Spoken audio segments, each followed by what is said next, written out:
tentang bagaimana bentuk Indonesiaku. Tentang apa materinya? Bagaimana bentuk Indonesiaku. Bagaimana bentuk Indonesia. Jadi, adapun tujuan pembelajaran yang harus kalian capai. Yang pertama, kalian mampu mengonsepkan pengertian letak geografis Indonesia. Yang kedua, kalian mampu menganalisis contoh kegiatan ekonomi serta budaya masyarakat di Indonesia. Yang ketiga, kalian mampu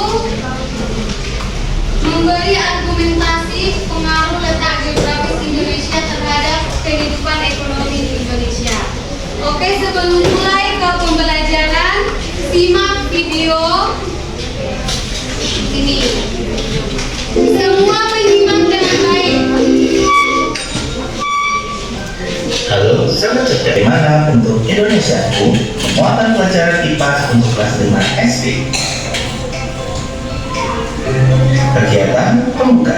Perhatikan percakapan berikut ini. Diperhatikan ya. Dara, apakah kamu bisa membaca peta ini?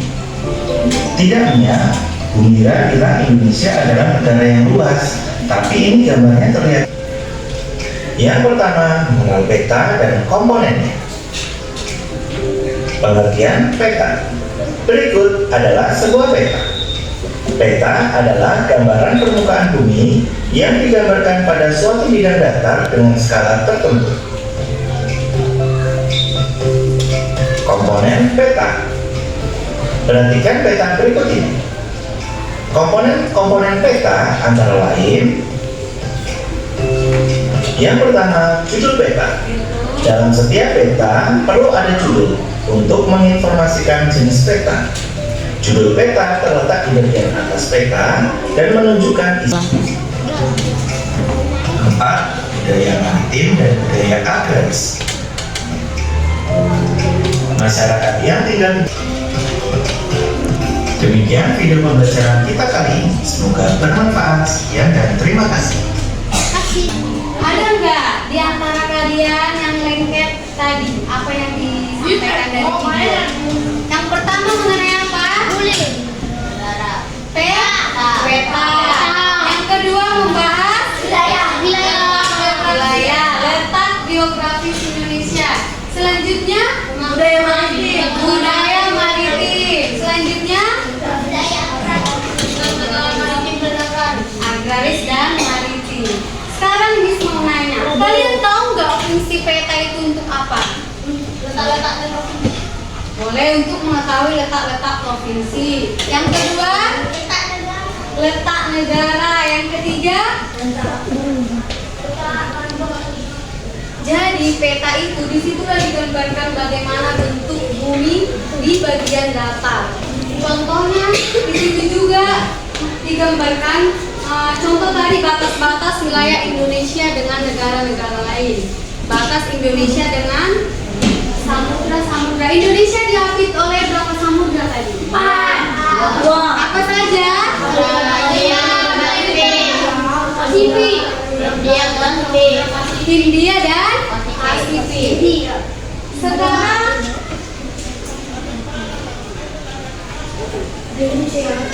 Miss mau buat kalian menjadi 1, 2, 3, 4 kelompok aja ya per baris.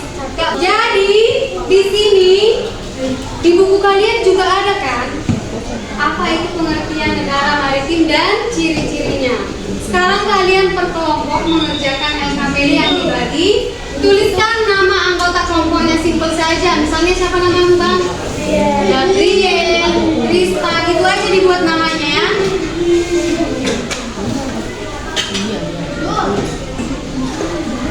Nah, satu kelompok ya. Satu baris satu kelompok, satu baris satu kelompok.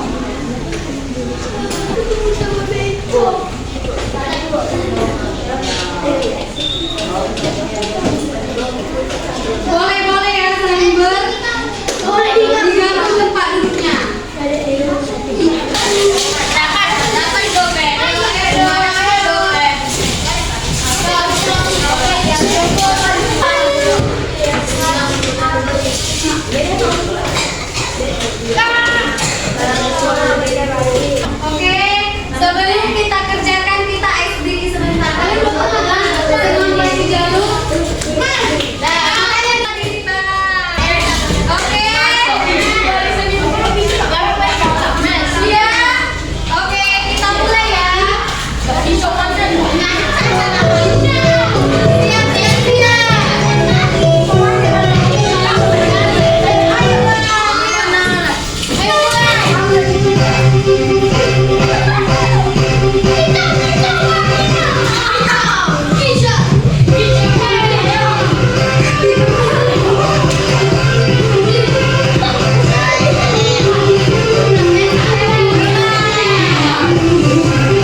Bisa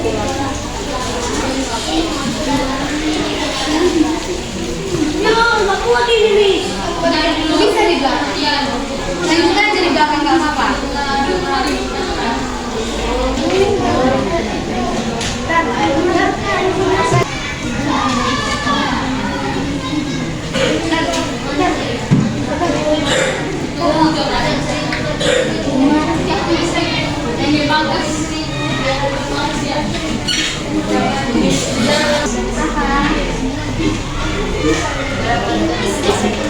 Di buku mana, Beb?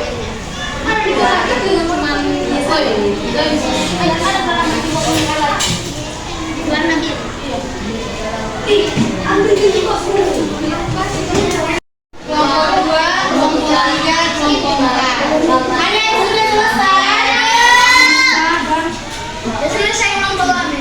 Ada yang kesulitan? Ada, Miss. Tidak ada. Easy ya berarti.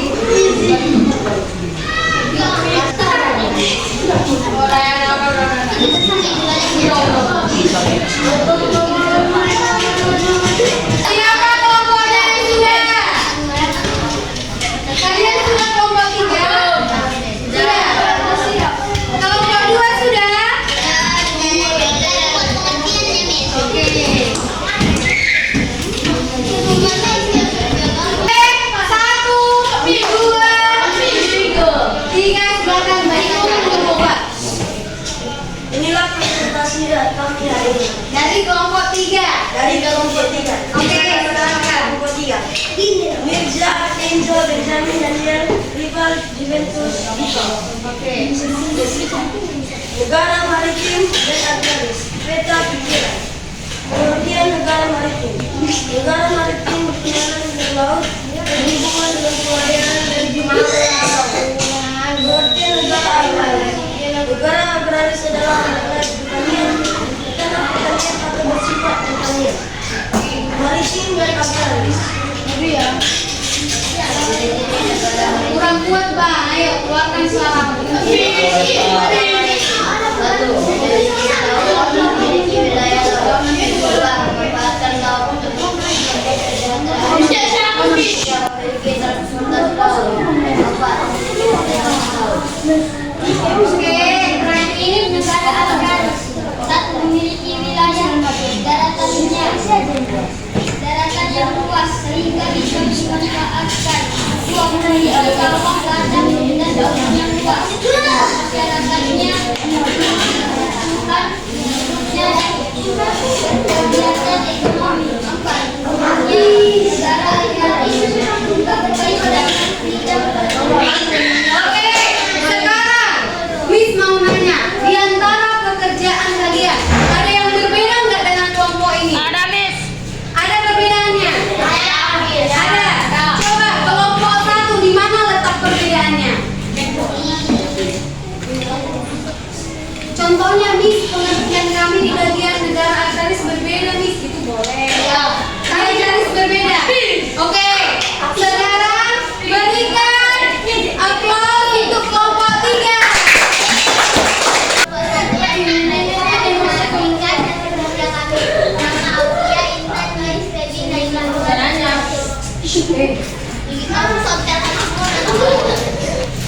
negara maritim dan agraris.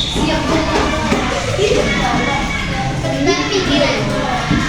Pengertian negara maritim. Negara maritim adalah negara yang sebagian besar wilayahnya terluas air dan dalam memiliki kawasan laut. Pengertian negara agraris. Negara agraris adalah negara yang sebagian besar wilayahnya memiliki Yuk lihat lembarnya, siapa tahu ada perbedaan.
Satu, memiliki wilayah laut. Dua, memanfaatkan laut untuk kesejahteraan rakyat. Tiga, memiliki transportasi laut. Empat, memiliki perdagangan laut.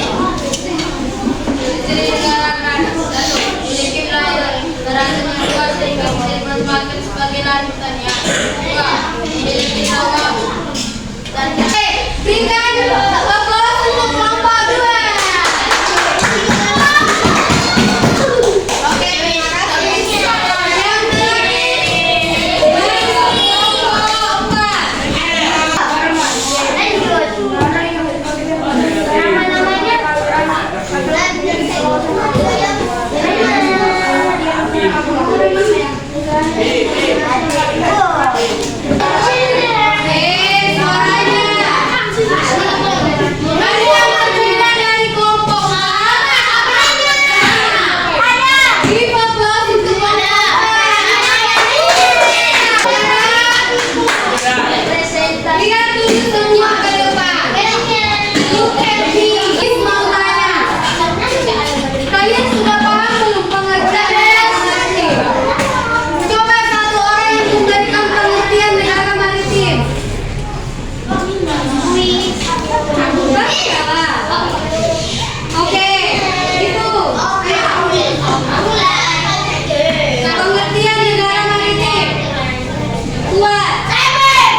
Jadi kalian tahu nggak, maritim itu biasanya wilayah laut.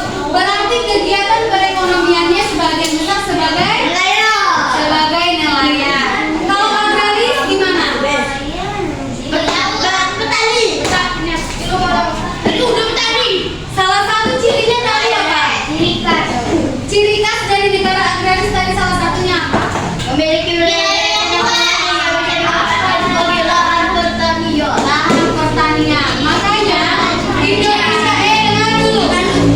Indonesia itu disebut sebagai negara kepulauan. Kenapa? Ada yang tahu? Kenapa Indonesia disebut sebagai negara kepulauan? Karena terdiri dari beberapa pulau. Ada lagi? Itu lagi memiliki wilayah maritim dan wilayah agraris. Oke, sebelum kita tulis, kalian akan bawa buku tulis? Apa buku tulis kita? Lainnya, silakan ambil selembar. Kita soal evaluasi di mana saja. Sekarang tugas kalian contohkan nomor 1. Indonesia terletak di antara 2 benua dan 2 samudra. Letak tersebut disebut, saya buat aja kayak gini. Nomor 1 contoh. Nomor 1 jawabnya B, letak geografis. Gak usah kalian tulis. Oke. Ambil jawaban saja. Jangan apa?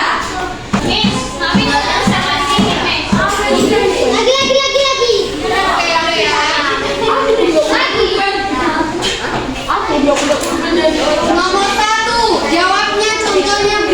Silakan ditulis B, letak geografis. Oke? Contoh kan?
Yang 5, nomor 5.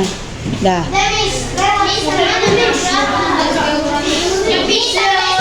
Nah, udah. Nah, itu. Cuman sampai nomor 5 saja.